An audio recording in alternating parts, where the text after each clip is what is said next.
ponto vai a passividade dos seres humanos. E se 38 pessoas tivessem a oportunidade de salvar uma vida, mas escolhessem não o fazer? Esta é a trágica história de Kitty Genovese. Olá, Bunnies, e sejam bem-vindos a mais uma Freaky Friday. No vídeo da semana passada eu disse isto e, terceiro ponto, para a semana o tema vai ter que ser um pouco mais leve, porque as últimas 2 semanas, a última semana não fiz vídeo, mas o último vídeo e este vídeo deixaram-me muito assustada. E eu não posso ficar assustada a fazer vídeos, gente. Portanto, é assim, tenho que ter um tema mais leve para a semana. Mas depois eu estava a ver o vídeo com a minha mãe e a minha mãe disse: Sim, é muito bom realmente queres fazer um vídeo um pouco mais leve, mas para a semana é sexta-feira 13. E então eu decidi trazer um vídeo especial de sexta-feira 13, não podia deixar passar em branco. E ao início eu pensei em fazer um vídeo sobre as origens da sexta-feira 13 e as superstições e tudo mais, mas eu não estava a achar assim um conteúdo muito extenso, ia dar um vídeo muito curtinho. Então depois eu descobri esta história, e é uma história, digo-vos já, bastante chocante. Eu, como sempre, aconselho a menores de 18 anos ou pessoas mais sensíveis não verem este tipo de vídeos, porque pode ter alguns pormenores que mexam um pouco com vocês. E este caso aconteceu numa sexta-feira 13. E eu acho uma história, para além de chocante, é uma história muito triste e muito revoltante. Vocês vão perceber porquê. E sem mais demoras, vamos então saber a história da Kitty Genovese. Catherine Susan Genovese, ou Kitty Genovese como era chamada, nasceu no dia 7 de julho de 1935.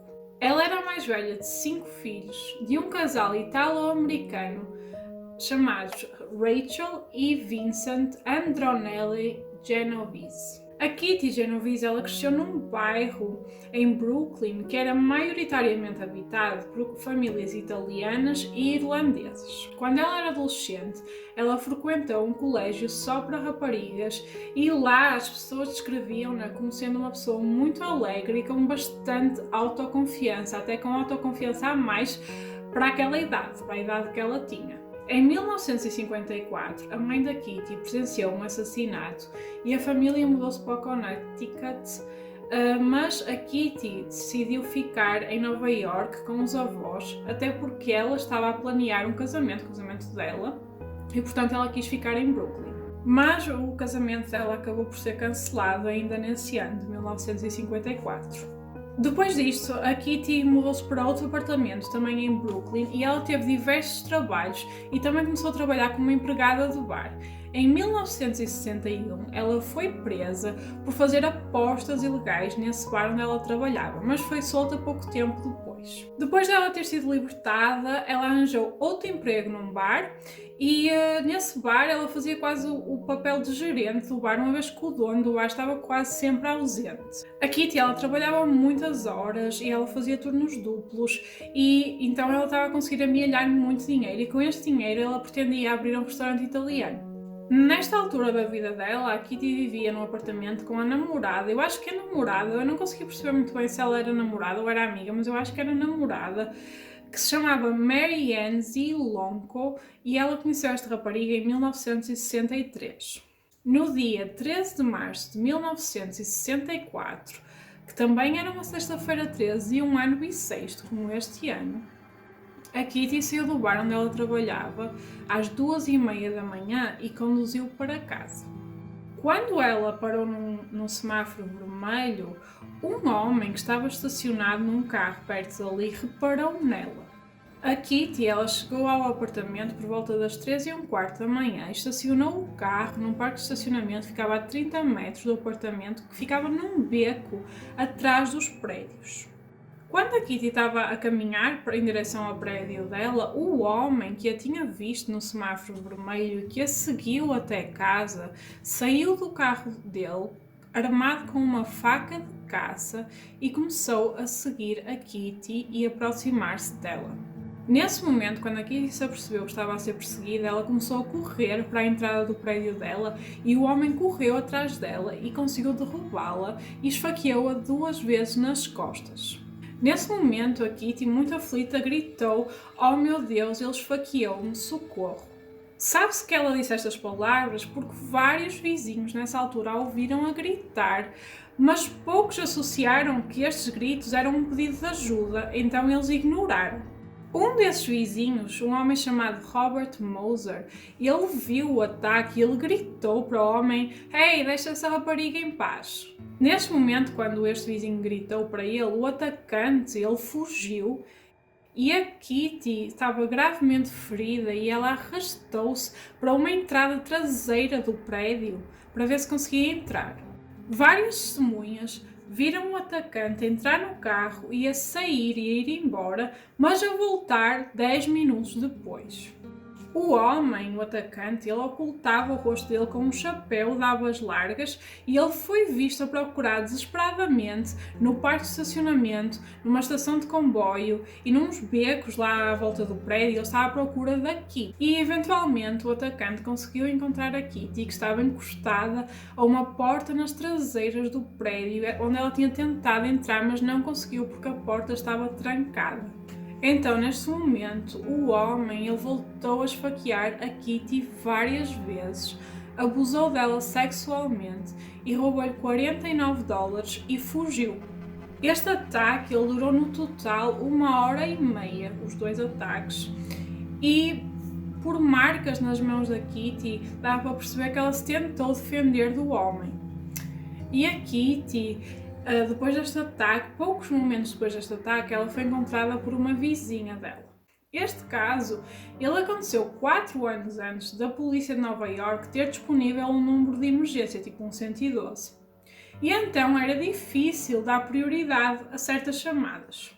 Mas, segundo o que se sabe, uma das testemunhas deste ataque disse que o pai dele, depois do primeiro ataque, ligou para a polícia a dizer que uma mulher tinha sido espancada, mas que se tinha levantado e andava a cambalear por ali. Uma outra testemunha, chamada Carl Ross, depois de ver o segundo ataque, ele ligou para 2 amigos a pedir conselhos sobre o que fazer. Um destes amigos ligou ainda a um terceiro amigo e foi este terceiro amigo que ligou à polícia a contar o que se tinha passado, e nesse momento a polícia foi então ao local onde a Kitty tinha sido esfaqueada. E a polícia chegou lá em poucos minutos, portanto foi muito rápido depois desta chamada ter sido feita. E a Kitty Genovese, ela foi levada para o hospital às 4h15 da manhã, mas acabou por falecer no caminho. 6 dias depois do assassinato, no dia 19 de março de 1964, um homem chamado Winston Moseley foi preso por suspeitas de roubo de uma televisão ou de um conjunto de televisão que foi encontrado na mala do seu carro. E o carro dele era um Chevrolet Corvair branco. Um dos detetives que estava responsável por esse caso, deste roubo, ele lembrou-se que algumas testemunhas do ataque da Kitty disseram que o homem, que o atacante, tinha um carro branco, tinha sido visto a sair e a entrar num carro branco.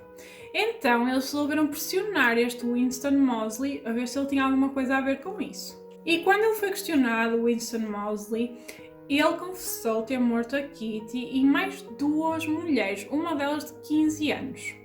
E quando ele foi questionado sobre porque é que ele tinha morto a Kitty, ele disse que queria apenas matar uma mulher e que se tinha levantado às 2 da manhã desse dia, deixado a mulher e os filhos em casa e saiu para a rua à procura de uma vítima. E, por azar, foi a Kitty que apareceu. E o Winston Moseley ele foi condenado pelo assassinato da Kitty Genovese e ele foi condenado à morte, mas em 1967 a pena foi reduzida para prisão perpétua. Em 1968, o Moseley ele conseguiu fugir da prisão. Ele violou mais uma mulher e sequestrou mais 4 pessoas enquanto teve fugido, sendo depois capturado 4 dias depois. E o Winston Moseley acabou por falecer em 28 de março de 2016. Imaginem o tempo, não é? E este podia ser o fim do caso se não fosse a particularidade que torna esta história ainda mais macabra. 2 semanas depois do assassinato da Kitty Genovese, um comissário da polícia de Nova York falou com um jornalista do New York Times e disse-lhe que 38 pessoas tinham assistido ao assassinato, aos ataques dela, e decidiram não fazer nada. Uma das testemunhas disse que não se queria envolver, outra disse que achou que eram namorados a discutir e uma delas ainda disse que ao ver o ataque colocou o rádio mais alto para não ouvir os gritos da Kitty. Gente, what the hell? Que é isto, gente? E segundo o que a psicologia apurou através de investigações, este fenómeno não é de todo incomum e está provado que quanto mais pessoas assistem a um caso do género, menos probabilidades existem de uma pessoa intervir. E isto acontece por vários motivos. Um dos motivos é que as pessoas que estão a assistir acham que as outras pessoas, que uma das outras pessoas que está a assistir vai saber melhor o que fazer naquela situação. Outro motivo é que as pessoas acham que não vão saber o que fazer e que não sabem como ajudar. E outro motivo é porque simplesmente mais ninguém está a ajudar, a pessoa também não quer ajudar, também não quer ser diferente dos outros, entendem? Gente, este caso deixa-me muito triste e muito revoltada, porque é incrível como as pessoas podem ser egoístas e como podem, não é, ser passivas em relação a uma coisa tão grave, porque 38 pessoas, gente, viram esta rapariga a ser brutalmente assassinada e atacada e não fizeram nada. Eles só tinham que ligar para a polícia, gente. Ligar, fazer uma chamada como aquele outro amigo do amigo fez e a polícia demorou minutos a chegar lá. A Kitty, ela foi atacada durante 1h30 e se alguém tivesse ligado logo no primeiro ataque, se calhar ela não tinha morrido, gente. E é muito triste que as pessoas sejam tão passivas nestes casos. Além disso, este caso também me choca porque eu sei que, apesar de ter acontecido em 64, este caso podia acontecer hoje. Quantas pessoas são passivas em relação a situações de violência, de ataques e tudo mais? Eu não digo que as pessoas tenham que ir lá fisicamente intervir no caso, porque é estúpido, entendem? Não vão se meter na confusão. Mas, por favor, liguem para a polícia, liguem para um serviço de emergência, não deixem uma pessoa morrer ali. Eu acho uma morte, para além do estúpido que é esta morte, que não faz sentido nenhum, ainda mais estúpido porque podia ter sido evitada se uma dessas pessoas tivesse ligado para a polícia e tivesse pedido ajuda. Mas ninguém fez isso.